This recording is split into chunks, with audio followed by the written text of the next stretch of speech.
sou Adriana Tavares. Ela trabalha na Tosini Freire Advogados. Ela vai falar um pouquinho pra gente sobre a trajetória dela, sobre esse novo tempo na vida dela na Tosini Freire. Eu peço que eles tiverem interesse em se juntarem aqui para ouvir um pouquinho da sua trajetória. Por favor, muito obrigada pela presença. Obrigada. Muito bom estar aqui de volta no MAC, minha casa. Contar aqui um pouco para vocês, quem estiver aí na fila para pegar horas complementares, quiser ouvir também, fiquem à vontade. Bom, meu nome é Adriana Tavares, eu sou egressa aqui do Mackenzie, fiz MAC Direito, me formei em 2012 em Direito aqui, e a convite do professor Chiarello, estou aqui para contar para vocês um pouco da minha trajetória profissional nos meus últimos 7 anos aí de formada, né? Então, depois de me formar, basicamente eu já fazia estágio, desde sempre eu fiz muito estágio, né, em várias áreas. Então, assim, no direito você tem uma gama de áreas que você pode trabalhar, tem pessoas que focam em alguma área específica. No meu caso, eu quis testar um pouco de tudo, então eu fiz estágio em diversas áreas do direito privado, fiz estágio na AGU, depois eu fiz estágio no TRF3 também, então eu tive contato com todas as sub-áreas do direito. E quando eu me formei, eu acabei começando a trabalhar no Tosini Freire Advogados, que é uma dos 5 maiores escritórios aí hoje no Brasil. Eu estou até hoje lá, então são 7 anos de escritório, e durante a minha trajetória eu trabalhei com bastante coisa. A minha área de formação é direito público, então eu trabalho com infraestrutura, contratos, licitações, compliance, né? E eu sempre trabalhei com muitos clientes internacionais. Então, quando eu era muito novinha, né, logo que eu me formei, eu não tinha na cabeça se eu poderia estudar fora, ter uma experiência internacional, sabe? Isso era muito distante para mim. E na época, eu tinha uma advogada que trabalhava comigo, e ela falou: por que você não vai estudar nos Estados Unidos, né? Eu falei: nossa, mas como assim estudar nos Estados Unidos? O que eu posso fazer lá? Nem imaginei isso. Imagina, direito nos Estados Unidos, isso não tem nada a ver. E aí eu acabei indo pesquisar um pouco a respeito disso, né? Eu já tinha o quê? Uns 4 anos de formada, já estava como advogada júnior lá no Tosini. E a minha área, direito público, não é uma área muito atrativa para estudar fora, né? Então isso também me deixou muito reticente, mas mesmo assim eu fui curiosa, fui pesquisar a respeito. E aí eu descobri que, na verdade, tinha a possibilidade de fazer o que eles chamam de mestrado profissional nos Estados Unidos, o chamado LLM, né, que é o Master's Graduation. E aí eu falei com egressos do Mackenzie na época, falei com pessoas do meu escritório, para entender mais como que funcionava, como que era o processo, o que era preciso ser feito, os cursos, como que eu tinha que passar nas provas de inglês e tudo mais.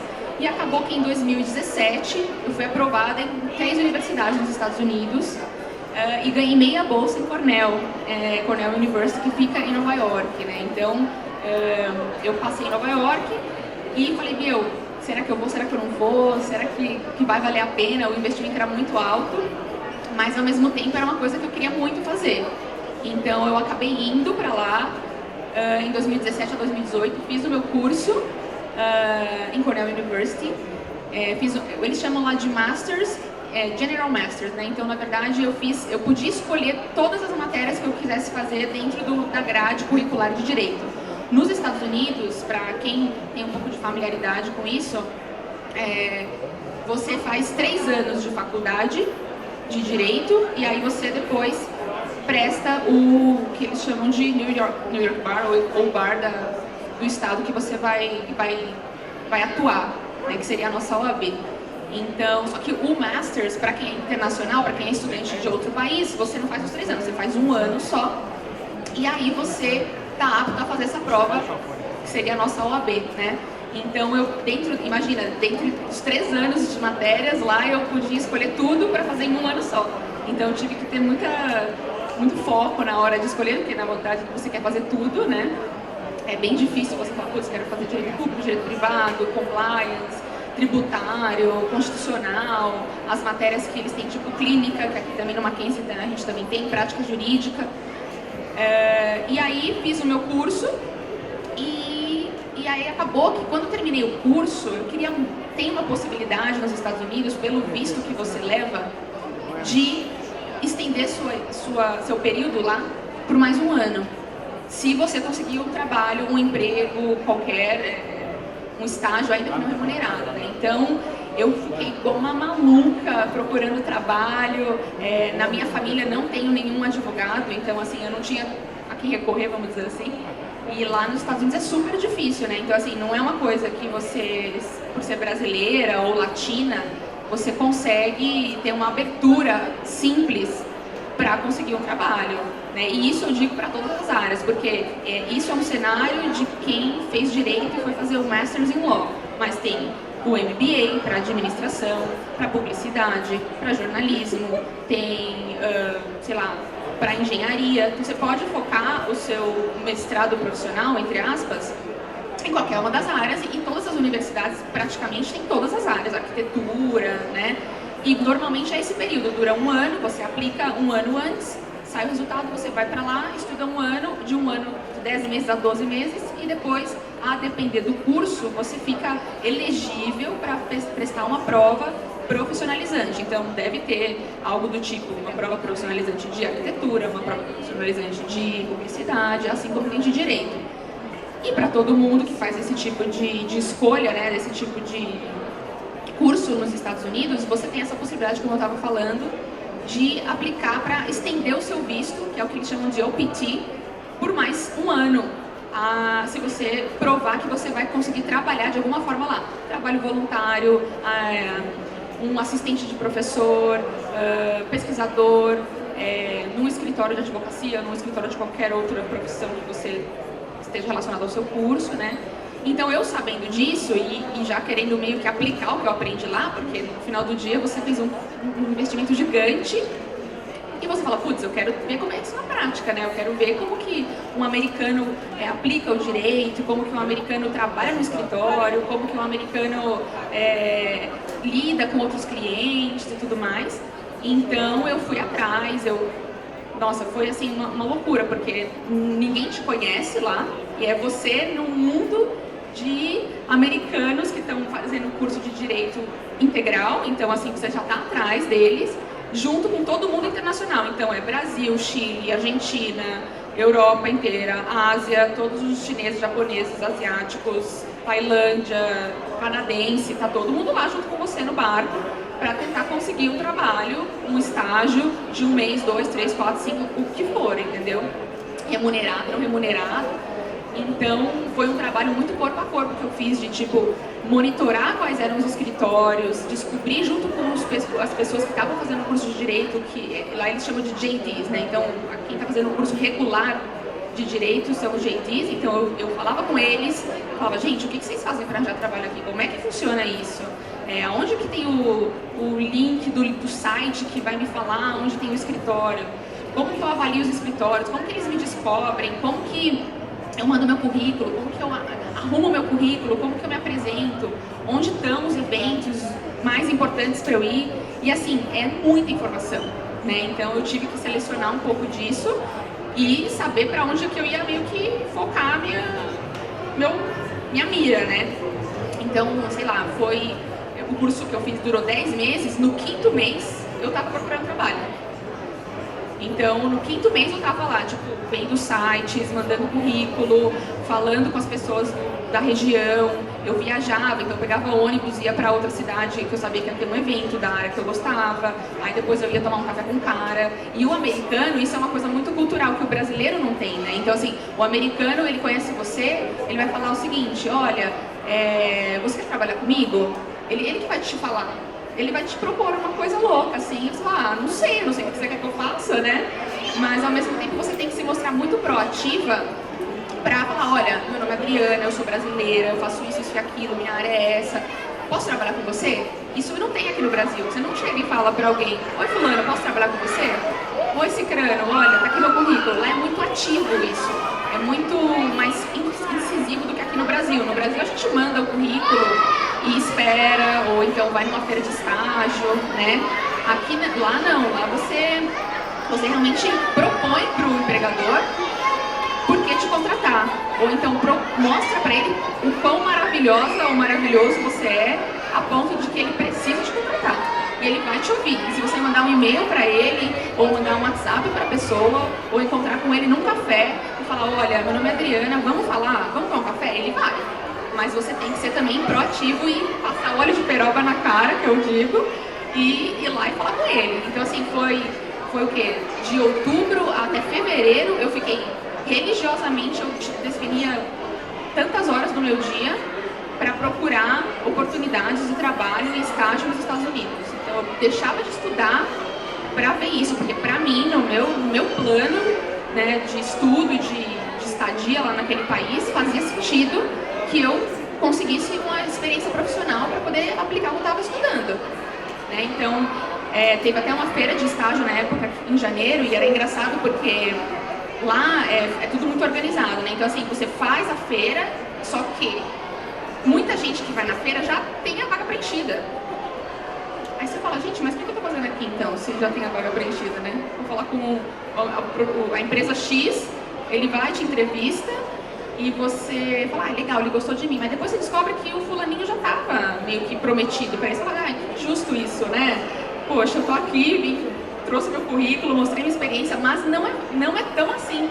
No final você descobre que às vezes eles deixam de chamar aquele que estava prometido, entre aspas, porque ele entrevistou você, gostou de você, você fez um sentido para ele, você mostrou uma habilidade que ele não viu na outra pessoa. Então, tudo isso para dizer que a luz no fim do túnel, eu não acreditava nisso. Todo mundo falava, não, vai conseguir, e até que chegou o momento que eu me formei em maio de 2018 e eu não tinha trabalho. E aí tinha acabado o meu prazo, assim, não tinha o que eu fazer mais. E eu falei, bom, né, eu já estou há 5 meses tentando aqui na sofrência, tentar conseguir alguma coisa, alguma experiência, alguma oportunidade. Acabou que uma semana antes, parece coisa assim, parece mentira, gente, mas não é. Uma semana antes de eu me formar, eu estava com as malas prontas para ir para o Brasil. Me liga o escritório que me entrevistou há um mês atrás, que tipo, já falou, olha, acabou, não tem mais. Mesmo assim, quando ele falou acabou, não tem mais, eu ainda fui para a cidade que no caso, eu não estava em Nova York na cidade, eu estava no interior, né? Então eu fui para Nova York, mesmo ele falando que não dava mais, que não sabia se ia ter oportunidade, se a vaga ia estar aberta, eu ainda assim fui, liguei pro cara, falei, olha, vamos tomar um café, atrapalhei a reunião dele, tomei café com ele, sem saber. Um mês depois, uma semana antes da minha graduação, ele me liga e fala, Adriana, você está disponível? Eu falei, não é possível que essa pessoa está me ligando um mês antes. Um mês depois que ele me entrevistou, eu tô com a mala pronta. E era a oportunidade que eu queria. E eu consegui o trabalho, fiquei 1 ano lá trabalhando no escritório. Trabalhei bastante, tive muita experiência legal, assim, com vários outros advogados de vários outros países, Itália, Argentina, Japão, muita gente dos Estados Unidos também. E foi, assim, incrível, sabe? Mas, assim, ninguém acredita que na última hora, nos 45 do segundo tempo, surgiu aquela oportunidade, assim, divina, que nem eu mesma acreditava que ia ter, sabe? É uma coisa muito, muito louca, assim, mas que só mostra que, assim, se você for focar no seu objetivo, falar com as pessoas certas, pesquisar, se interessar pelo... conhecer o campo que você está atuando. Então, assim, eu estava em um ambiente que não era o meu ambiente, né? Eu estava num outro país, com uma outra língua, com outro marco legal. E aí eu tinha que descobrir onde é que estavam as oportunidades, como é que eu acionava os empregadores, como é que eu ia na feira de estágio, qual era o site que eu achava a informação do advogado que ia me entrevistar, qual que era a cidade que ele ia me entrevistar. Porque lá, e acho que isso eu trouxe um pouco para a realidade do Brasil, eles querem muito a questão do detalhe, né? Então, assim, não basta você saber se é o escritório A, B ou C, se é a empresa XYZ. Você tem que saber a história da empresa, você tem que saber por que a empresa foi criada, qual que é quem que é o sócio fundador, qual que é o core business do cara, o que eles fazem, começou com direito público, começou com direito empresarial, eles vendem sapato, eles vendem navio, sabe? Você tem que saber isso, porque na entrevista o cara vai te perguntar, de onde que você traz sua empresa? Por que você chegou até aqui? Você sabe a história da minha empresa? Por que você quer trabalhar comigo? Essa era a pergunta de $1 milhão. Por que você quer trabalhar comigo? Nem eu sabia a resposta. Eu quero porque eu quero, horas, né?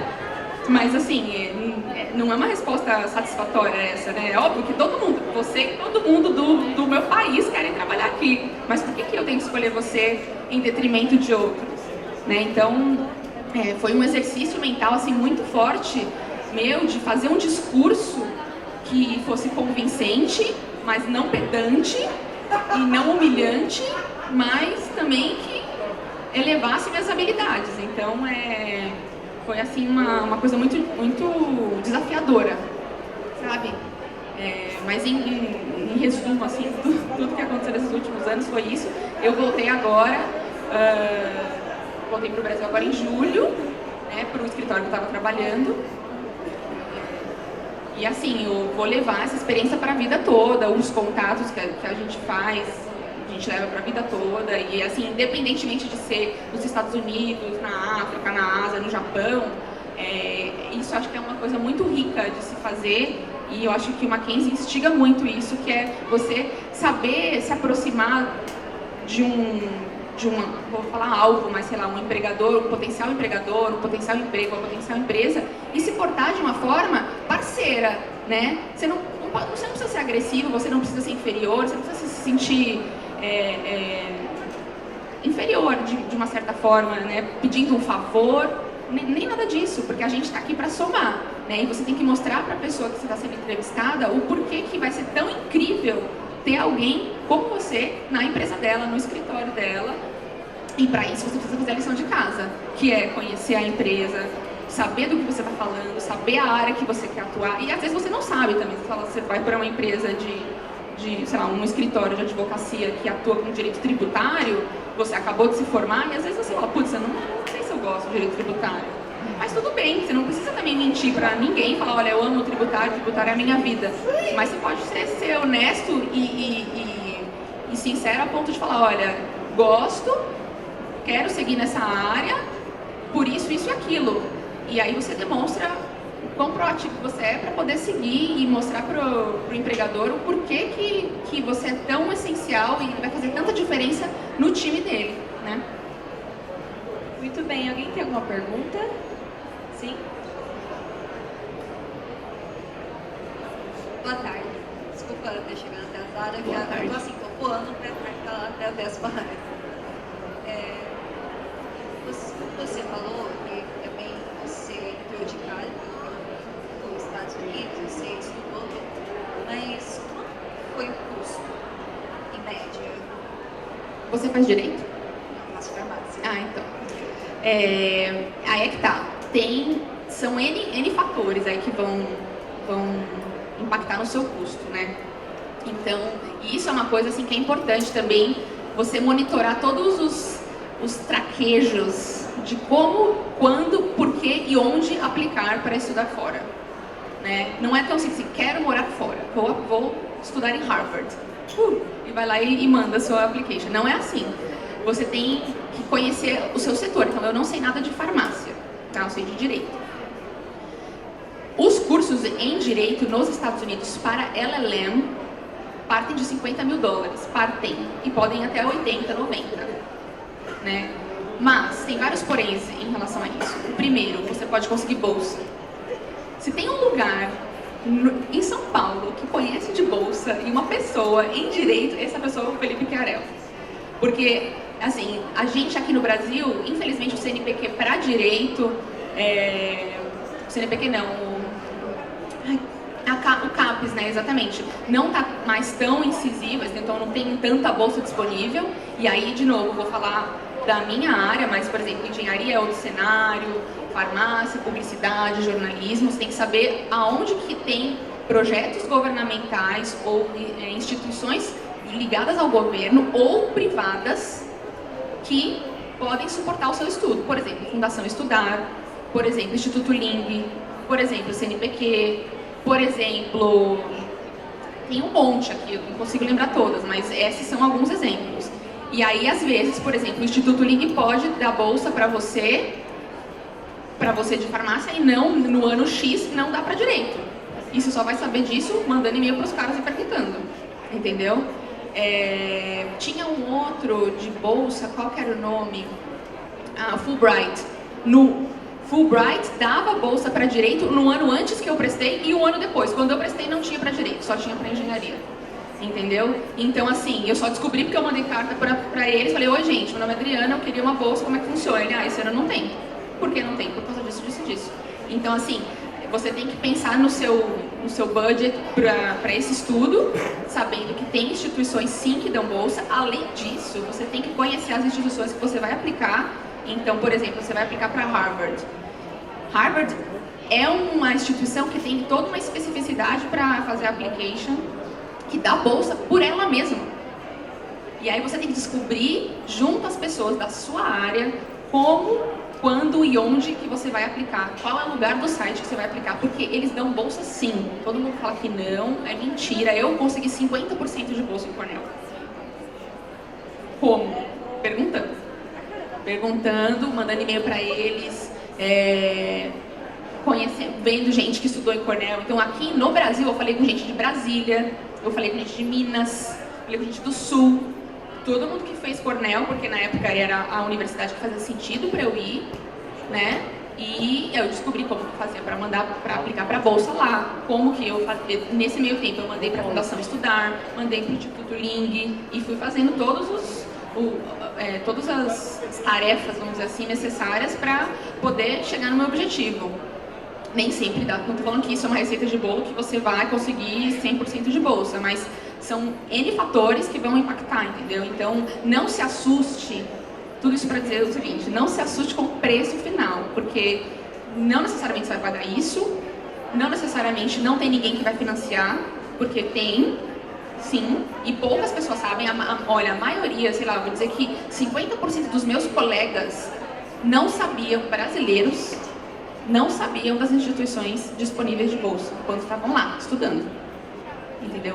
Não tinha ninguém na minha turma que tinha 50% de bolsa, só eu. Como que eu consegui? Então, eu tinha conseguido... Tem todo... De novo, qual a sua área? Você faz direito? Publicidade e propaganda? Então, tem...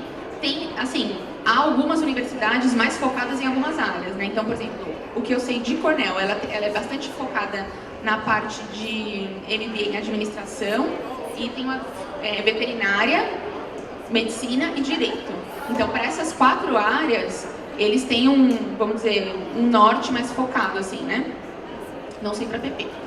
Mas, na época, além de eu ter aplicado para as outras instituições paralelas, eu fiz uma carta, no caso de Cornell era por meio de uma carta, então eu fiz uma carta explicando quem eu era, da onde que eu vim, meu histórico. No caso de instituições do exterior, a maioria delas pede o que eles chamam de personal statement, que é basicamente uma carta dizendo o que você faz, de onde você veio e por que você quer ir para lá. E tem gente que conta a história de vida, tem gente que conta a história profissional, entendeu? Então, é um pouco de tato e sensibilidade sua para falar o que eles querem ouvir e depois disso, eles podem oferecer ou não para você a bolsa. Depois que eles ofereceram, você ainda pode e deve negociar com eles. Negociar, que eu digo, é fazer uma aproximação por carta, e-mail, fax, telefone, um sinal de fumaça, explicando o porquê que você quer ir para lá. Eventualmente você vai ter passado em alguma outra universidade que vai ter oferecido uma outra bolsa e você pode falar, olha, eu também passei nessa e essa tem esse requisito que você tem ou não tem e que faz diferença para mim. Então, é muito mais uma negociação, eu não gosto dessa palavra negociação, mas é uma aproximação, sei lá, corpo a corpo, sabe? Para mostrar que você está interessado em ir, eles querem ter você lá, porque pro americano, isso do cenário, da experiência que eu tenho, e aqui no Brasil também, o Mackenzie recebe 1000 pessoas de um monte de lugar do mundo. A riqueza da universidade está em receber gente de outros países, para você crescer com isso. Então, é muito improvável que ele vai te dar um não de cara, entendeu? Mas se você não perguntar e se você não se informar, você nunca vai saber. Mais alguém? Tem alguma pergunta? Não, mas eu tenho. Adriana, você falou muito sobre esse quesito de você ter ido para o exterior, né, ter tido grandes experiências lá. E qual que é o desafio? Não seria exatamente a palavra certa, mas como você tem visto o crescimento, ou ao contrário, do empreendedorismo da advocacia, tanto no Brasil ou no exterior? Então, isso eu acho que as novas gerações agora estão muito mais criativas do que as gerações passadas, né? Criativas e ousadas, então, isso para todas as áreas.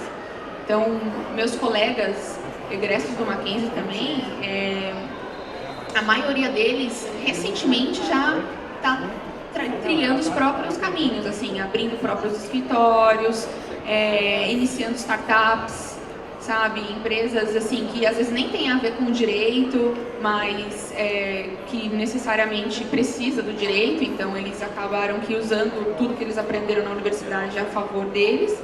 Então acho que a mentalidade hoje que está muito mais globalizada, muito mais acessível à informação, traz mais conforto para o estudante, para o jovem no mercado de trabalho de empreender, né? Então isso também nos Estados Unidos é muito mais visível essa questão assim do empreendedorismo. Então isso por conta num cenário jurídico agora, né, de fintechs, bitcoins, startups e tudo mais, tá muito mais acessível a informação, tá muito mais fácil você falar com uma pessoa ou com uma empresa que tem esse nicho e propor alguma coisa nova. E isso depende muito de você se juntar com algum amigo ou você ler alguma coisa a respeito, pensar num projeto pessoal e correr atrás mesmo. Então acho que o ambiente está muito mais favorável, sim, para isso. Para o estudante que está saindo hoje da faculdade de Direito, você diria que ele deveria seguir algo privado, algo que já existe, ou que ele deveria empreender realmente? Essa é uma pergunta difícil, né? Eu acho que são muitos no ramo do direito são muitos caminhos que um estudante pode tomar, assim como eu imagino que nas outras áreas. E vai depender muito do foco que ele quer, porque tem uma boa parcela de estudantes de direito que quer concurso público, por exemplo. Então isso já tira toda uma gama de estudantes que iriam para a iniciativa privada e não vão, por opção, e tudo bem, né? E aí a gente tem uma outra gama de estudantes que saem para o mercado de trabalho por N razões, então para entrar num grande escritório, ou não, eles querem um pequeno escritório, ou eles querem abrir o seu escritório, ou eles querem trabalhar numa empresa no ramo jurídico. Então só que eu falei 4 opções, né? Mas no final do dia, não sou eu que vou falar o que um estudante deve fazer, né? Eu acho que ele tem que meio que testar. Como eu falei, a minha experiência, tanto nacional quanto internacional, foi testando. E por isso que eu, na faculdade, justamente por não saber o que eu queria, de fato, se eu queria concurso, se eu queria empresa grande, se eu queria empresa pequena, fiz um monte de estágio. Então eu fiz 7 estágios durante a minha faculdade. Eu comecei no segundo semestre, são 10 semestres de faculdade de Direito. No segundo semestre eu estava trabalhando. Então eu trabalhei na iniciativa privada, na iniciativa pública, em 2 órgãos públicos, escritórios grandes e escritórios pequenos, e depois quando eu me formei, eu falei, bom, acho que vou ficar aqui e vou ver o que vai acontecer. E não tem problema nenhum você mudar, né? Contanto que você mude com um plano. Eu sempre falo, a pessoa tem que ter um plano. Por que eu estou indo mudar de escritório? Por que eu decidi mudar de empresa? Por que eu decidi estudar nos Estados Unidos? Por que eu decidi estudar na Coreia? Por que eu decidi mudar para a Austrália para fazer inglês e depois fazer tal coisa? O que isso tem a ver com a minha área, né? Eu tenho um amigo, inclusive, que ele é do Mackenzie, fez engenharia, se mudou para a Austrália para validar o diploma dele, só que a gente sabe que não é tão simples assim, né? Então, durante a estada dele na Austrália, ele trabalhou em N coisas, depois ele conseguiu validar o diploma, depois ele fez uma nova pós, depois ele conseguiu um estágio. Então, tem que haver um pouco de consciência também do estudante, não na parte de empreendedorismo, mas assim, na parte de procura de oportunidades, de que às vezes você tem que dar um passo para trás para dar 2 para frente, né? E principalmente quando você está falando de morar fora e procurar uma oportunidade ou uma especialização fora. Então tem todo um impacto e todo um plano mesmo que você tem que fazer para poder entender como funciona. Porque quando eu falo, eu trabalhei nos Estados Unidos, fui para os Estados Unidos com 5 anos de formada. Eu não trabalhei com um cargo de 5 anos de formada, eu trabalhei como se eu tivesse 1 ano de formada. Então eu trabalhei como advogada júnior, entendeu? Então assim, isso tem que ter muito claro na cabeça de todo mundo, assim, em qualquer área. Você tem que saber trilhar o seu caminho, mas também saber por onde você tem que passar para poder conseguir seu espaço. E muito mais difícil vai ser se você estiver num outro país, com uma outra língua, com uma outra cultura, que já tem outras pessoas tão boas quanto você, e como vai ter em todo lugar, que já vão estar mais acomodadas, vamos dizer assim, mais confortáveis na posição delas. Então, essa sensibilidade que eu preciso ter, tanto para decidir empreender, quanto para decidir se eu vou para iniciativa privada, se eu vou para iniciativa pública e algo do tipo. Alguém tem mais alguma pergunta? Não? Então, só para finalizar, eu queria que você falasse um pouquinho sobre como você vê o futuro da advocacia, tanto no Brasil como no exterior. E o que você diria para os estudantes hoje que pensam em ir para fora, pensam em empreender, pensam em entrar na iniciativa pública ou privada? O que você diria para eles? Tá.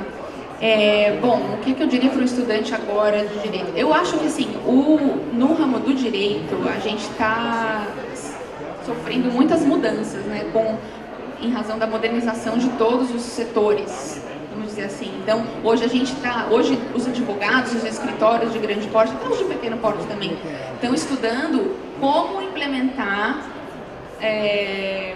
tecnologias ou inteligência artificial para substituir pessoas para, por exemplo, lerem petições.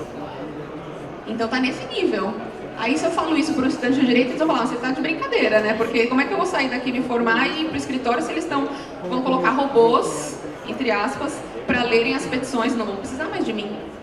Mas não é bem assim, porque nunca um robozinho vai suprir toda a inteligência e a sensibilidade de um ser humano, né? Então, assim, acho que o estudante tem que ter essa noção de que, muito embora a gente esteja lidando com muitas alterações legislativas e instrumentais no ramo do direito, e isso eu acho que se aplica para todas as áreas, para medicina, para engenharia, para publicidade e propaganda, para farmácia mais ainda. Então, essa coisa de, tipo, saber ser um camaleão mesmo, mudar junto com as mudanças, saber o que está acontecendo no mercado de trabalho, o que as empresas estão procurando agora, se eles vão ter inteligência artificial, por exemplo, para os escritórios de advocacia, o que eu tenho que saber? Eu tenho que saber como operar isso, eu tenho que saber como que funciona no meu cenário, se tem alguma legislação que vai regular isso, qual que é o interesse do sócio da empresa ou do escritório em ter alguém especializado nisso. Foi assim que começou todo o direito das startups no ramo do direito. Porque as startups, em tese, agora que está começando a ser regulado, né? Então, realmente é algo muito novo. Então, nesse aspecto, eu acho que para qualquer área, não só para o direito, a gente tem esperado muitas mudanças positivas, apesar de algumas vezes não parecerem tão positivas assim, por conta dos avanços tecnológicos, né? E para quem está saindo da faculdade agora, eu acho que vale, assim, ser muito ousado. A hora de errar é agora, sabe? Todo mundo fala que no estágio é importante para vocês aprenderem e testarem um pouco do que vocês vão querer fazer, mas também no mercado de trabalho, assim, não necessariamente o emprego que você entrou, no primeiro emprego oficial, depois que você fez a sua graduação, vai ser aquele que você vai ficar até o final da vida. Pode ser. E não tem nada de errado com isso, mas pode não ser também. Pode ser que você largue e vá morar em outro país para estudar e descubra uma nova área. E descubra que você que formou em direito, descubra alguma coisa na área de marketing que tem a ver com direito e você vai trabalhar numa empresa de marketing que você nunca imaginou. Entendeu? Ou você que fez publicidade e propaganda vai trabalhar numa empresa farmacêutica focado em alguma outra coisa. E olha só, tem tudo a ver uma coisa com a outra. Pode ter tudo a ver, como pode não ter nada a ver, mas os seus caminhos podem se cruzar, né? Então, acho que vale muito, assim, estar com a mente aberta para as novidades que estão por aí, saber o que está acontecendo no mundo, isso é muito importante. O que as outras universidades estão pensando a respeito da sua área, do seu foco, e justamente para ter essa riqueza na hora até de você procurar trabalho, seja aqui no Brasil, seja em qualquer lugar do mundo. É isso. Muito obrigada, Adriana. Te agradeço a sua presença. Acredito que não tem mais pergunta, né? Então vamos aplaudir a Adriana. Obrigada, gente.